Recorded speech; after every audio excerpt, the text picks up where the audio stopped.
বেহেশত স্বর্গ যায় না কেন দিয়া টাকার পাহাড়, মাটির মানুষ হইয়া বেহুশ বিবেকহীন বর্বর। হাসর মিজান পুল সিরাতে টাকার মূল্য নাই, তবু মানুষ টাকার মোহে বিবেক দিচ্ছে লয়। রুবেলে কয় আন্ধা মানুষ, রুবেলে কয় আন্ধা মানুষ, বুঝেও বোঝে না। হাজার বছর বাঁচতে মানুষ এক চুলো ছাড়তো না, আরে হাজার বছর বাঁচতে মানুষ এক চুলো ছাড়তো না।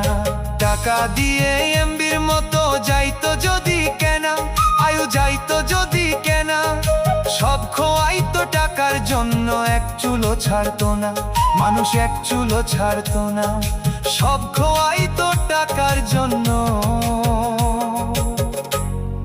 এক চুলো ছাড়তো না মানুষ।